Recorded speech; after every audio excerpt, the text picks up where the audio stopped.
Vamos agora analisar as nossas variáveis que nós chamamos de bitstring, né? Que são as variáveis do tipo byte, word, double word e a quad word, long word, né? E por que elas são chamadas de bitstring e por que também que eu agrupei elas nessa aula, né? Eu não fiz uma aula exclusiva por cada uma delas. Primeiro porque o conceito de uma se estende exatamente da mesma forma com a outra. A grande diferença é a quantidade de bits que cada uma ocupa, naturalmente a quantidade de valores, ali, combinações de valores que cada variável dessa pode armazenar.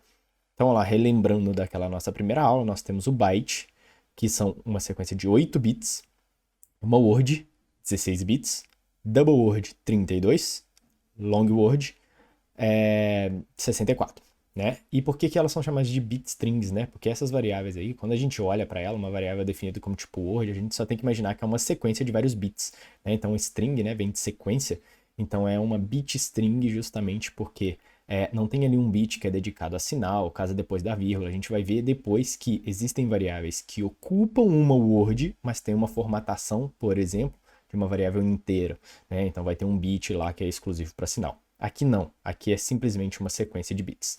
Então, primeiramente, né, já deixei aqui definido, estamos aqui então no PLC tags primeiro. Nós vamos analisar aqui com relação ao endereçamento, né? Então, já deixei definido aqui uma variável do tipo byte, word, double word e long word. Vamos imaginar aqui que eu quero começar pelo endereço 10, né? Então, primeiramente eu tenho que definir um byte, né? Vamos trabalhar tudo como memória, não estou pegando a entrada e saída física do meu CLP. Então vamos começar com o endereçamento aqui para relembrar. Ó. Então eu quero definir um byte, então a letra é B, né? E se eu quero 10, começar pelo 10, então aqui ó, porcentagem MB10. Então o meu byte, né, está ocupando o endereçamento ali, porcentagem MB10. Qual que é o próximo livre?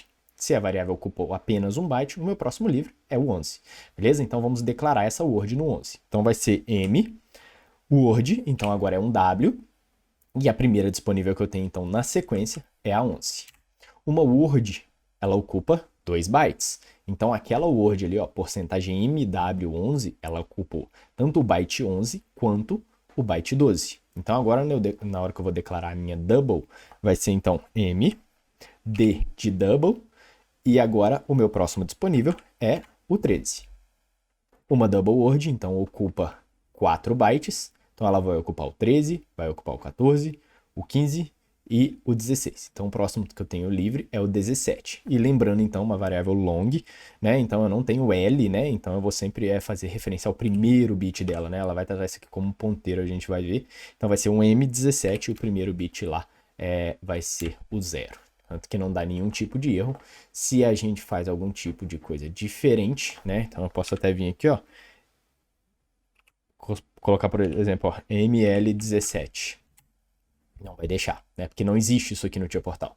É uma variável do tipo long, né? Ele vai tratar aqui como um ponteiro, eu tenho que apontar somente o primeiro bit dela.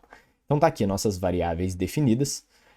Nós vamos analisar cada uma delas da mesma forma que a gente analisou lá para a variável booleana, mas eu não vou estender muito nas outras, vou fazer ali para o byte, que é válida a mesma coisa ali para word, double word e long word. Ok? Então aqui ó, vamos aqui no main primeiro, né? Então, utilizando ainda o mesmo programa que nós utilizamos na última aula, nós temos aqui a questão da movimentação de valores. Então, agora eu consigo movimentar valores, né? E aqui, com relação ao endereçamento, essa aqui, ó, essas variáveis que estão aqui, são as variáveis que agora eu acabei de declarar lá no meu PLC tags, né? Então, a gente vê aqui como endereçamento de uma variável global e a variável byte, então aqui eu estou movendo o valor 15 para ela. O word está recebendo esse valor aqui, double essa e long essa aqui. Se eu simulo, tem aquela particularidade que nós vimos com relação ao display. Deixa eu fazer um download. Agora sim. Com relação ao display, tá vendo? Eu estou movendo uma variável decimal, um número decimal, só que bit string, e vale para todos aqui, por padrão, o formato do display é em hexa. Então, todas elas aqui, ó, todas elas estão em hexa. Lembrando que aqui agora, como a gente tem vários, eu não preciso mudar uma por uma. Vamos supor que eu quero que todas sejam mostradas para mim em decimal. Eu posso mudar aqui na network. Né? Eu venho aqui, network, e a network toda ela eu quero agora em decimal. Aí agora faz sentido, porque é o mesmo o número que está aqui. Que eu posso vir aqui e voltar. Vou vir aqui, colocar em automático, e aí o automático lá a gente já consegue ver que é em hexa. Então essa aqui é a primeira observação com relação à movimentação de valores. De forma semelhante que eu fiz com as outras variáveis, com a variável booleana que a gente fez até então, e vou fazer para as seguintes também, nós temos aqui, eu criei então um array, porque nós podemos escrever um valor de diversos tipos, né? Enquanto que lá, para a variável booleana, nós tínhamos apenas aqui, ó, 7 tipos diferentes, né? Byte, nós temos 13 tipos. Aí, se a gente for descendo aqui, o Word, que é a maior de todas, ó, nós temos 15 possibilidades diferentes de entrar valor, de imputar valor. Né? Então, aqui, ó, olhando para o byte primeiro, né? E isso vale para as outras também. Então, nós podemos escrever simplesmente o valor 15, nós podemos colocar byte, hashtag 15, é a mesma coisa. Byte, hashtag 10, hashtag 15, ou seja, é byte. Hashtag 10 é a base, então eu estou escrevendo um número decimal, e qual que é o número decimal? É esse 15. E também a gente pode colocar simplesmente B hashtag, ele já entende que é um byte. Lembra daquelas letras lá que são padrão, né? Que é o B para byte, W para word e D para double word. Então isso aqui, na hora de imputar valor, a gente pode utilizar isso. Além disso, nós temos aqui em binário, então nós podemos entrar a sequência binária, né? Lembrando que nós podemos separar aqui, ó, pelo underline a cada conjunto de 4. Isso aqui fica melhor até para visualização, né, da variável. Além disso, nós temos byte, hashtag 2, hashtag o número, né? Então aqui é exatamente igual a esse, só que aqui para binário. Né? Isso aqui vai valer tanto para o octal, ó, quanto para o hexadecimal. Octal nós podemos entrar direto, e aqui sucessivamente, né? Nós temos aí uma sequência de diversos tipos que a gente pode imputar, e isso nós vamos inclusive visualizar, porque eu fiz o teste de todos que estão aqui para realmente validar, para comprovar que todos funcionam. Eu fiz aquela movimentação lá no nosso main lá. Quando a gente vai para a variável word, então aqui inicialmente é a mesma coisa, tá? Então não vou repetir tudo, mas além disso, para a variável do tipo word, nós temos dois outros tipos, que é em BCD, a gente consegue imputar em BCD para word, e uma sequência decimal também. Lembrando que existem algumas particularidades com relação a isso aqui. Em SL a gente não consegue, em Graph também não, né? Agora uma movimentação no LED a gente vai conseguir, e nós vamos ver que em alguns casos isso aqui é muito interessante. Talvez BCD um pouco menos, mas uma sequência decimal é legal, principalmente quando a gente está falando de double word, ó. Porque uma double word a gente consegue imputar um valor assim, ó. Uma sequência decimal, né? Com essa formatação. Isso aqui nós já vimos diversas vezes em endereços de IP, né? Às vezes a gente coloca lá 192.168.0.1, por exemplo, aqui é o exemplo que eu estou usando, né? Então fica muito fácil a visualização se a gente coloca dessa forma aqui.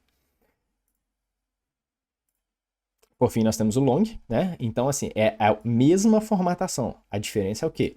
É porque uma variável long word, no final, quando eu colocar os prints, vocês podem até pausar e verificar qual que é o mínimo e o máximo que pode assumir cada variável dessa. A gente vai ver aqui o byte. A gente já viu, né, o byte de 0 a 255, o word de 0 a 65 mil, alguma coisa, double word aí já é um valor muito grande, long então nem se fala, né? Então é na hora de definir a estrutura de dados, quantidade de números que pode assumir essa variável, que você pode optar aqui de forma a otimizar espaço, né? Então aqui nós temos, aqui no meu main, eu fiz aquela movimentação. Então aqui olhando para byte, ó, então todas aquelas estruturas, todas aquelas sintaxes de entrada de dados, eu coloquei aqui. Note que o tia portal ele não vai dar erro em nenhuma, né? Então eu posso seguir aqui, ó, para todas elas. Então a gente vê que nenhuma delas deu erro aqui, com a observação de que eu comentei algumas aqui, ó. Lembra que eu falei que BCD e sequência decimal eu não posso utilizar em SL? Se eu tirar esse comentário aqui, vai dar erro, né? Eu deixei aqui só para me relembrar, mas ó, se eu faço isso aqui, ó, é erro, né? Isso aqui é uma movimentação que eu não posso fazer no SL. Por isso que eu fiz ela no ladder ali abaixo. Então aqui, só compilando todas as modificações aqui, monitorando, nós conseguimos ver então que todas essas movimentações aqui, ó, elas funcionam corretamente. A gente consegue, inclusive, monitorar aqui, ó. Todas elas são o mesmo valor, aqui para Word também. Se eu não me engano, só para Double que está diferente. Utilizando aqui os valores do próprio manual de utilização ali da Siemens, né? E para Double a mesma coisa, tá vendo? Então, todas as sintaxes possíveis, bem como para Long também. Todas as sintaxes possíveis aqui, dando tudo certo. Além disso, então, só minimizar aqui as regiões que eu criei, mais fácil de organizar. Aqui embaixo tem as movimentações lá para Word. Lembra que tem a movimentação da BCD, do número em BCD? Então tá aqui, ó, é dado pelo C hashtag, tá? Então a movimentação, ela funciona corretamente. Aqui, a movimentação da sequência decimal, ó, aqui então é dado pelo B hashtag, abre parênteses, e aí você vai colocar os números, né? É um byte para cada um aqui. Então aqui vai de 0 a 255, cada campo desses aqui. E move para o valor. Aqui com display em hexa, né, a gente pode mudar isso, nós já vimos. Aqui para double word, aqui para long word, então aqui é exatamente a mesma ideia. Então essas variáveis aqui são as variáveis que são assim, base de tudo, né? Quando a gente olha aqui o nosso endereçamento, né, que a gente vê MW11, uma variável do tipo word, ou seja, um bit string do tipo word, tem esse endereço. Mas existem diversas outras variáveis que estão alocadas também numa word, só que com uma configuração diferente, né? Se a gente vem aqui, ó, e coloca essa variável sendo uma variável do tipo inteira, que nós vamos ver na próxima aula, nós vamos ver que o endereçamento é o mesmo, olha só, não deu erro. Por quê? Porque uma variável do tipo inteira, ela está alocada numa word, é o mesmo número de bits, só que uma variável do tipo inteira tem uma particularidade, um dos bits é para ser bit de sinal. Então isso aqui nós vamos analisar bem na sequência das aulas aí. Vou voltar aqui para Word. E no final agora, então, vou deixar os prints aí de todas desses tipos aqui de variáveis que nós vimos hoje, com todas as particularidades, e para vocês analisarem. Uma última coisa aqui que eu deixei, ó, é com relação à comparação. Uma bit string, né? Então pode ser do tipo byte, pode ser de qualquer tipo. Então aqui, ó, vou colocar aqui 15 e byte. Faz muito sentido, né? Deixa eu colocar assim, ó. Isso. Eu quero ver se meu byte, o valor dele é igual a 15. Isso aqui eu posso fazer. Eu estou fazendo uma comparação de igual. Mas com bit strings nós não podemos fazer maior ou igual ou menor ou igual. Para isso nós teremos então que utilizar uma variável equivalente, mas com uma formatação, por exemplo, aqui, ó, se for um byte, nós podemos usar o short int, né? Então nós vamos ver que essa particularidade ela acontece. Se eu vier aqui e colocar maior ou igual, erro, não dá, ele não deixa. Mesmo eu definindo aqui a variável ó, do tipo byte. Ó. Vou colocar aqui igual. Vem aqui e coloque uma variável do tipo byte. Então ela não tem nenhum tipo de erro. Na hora que eu coloco maior ou igual, ela pega e some aqui o tipo, porque um byte eu não posso fazer isso aqui. O menor ou igual é a mesma coisa. O menor ou igual aqui, ó. Se eu tentar agora colocar byte, ó, ele não deixa, ó, nem aparece mais. Porque maior ou igual ou menor ou igual não é uma operação possível de se fazer com variáveis do tipo byte, word, double word, long word. Beleza? Então é isso, fica com os prints aí e até a próxima aula.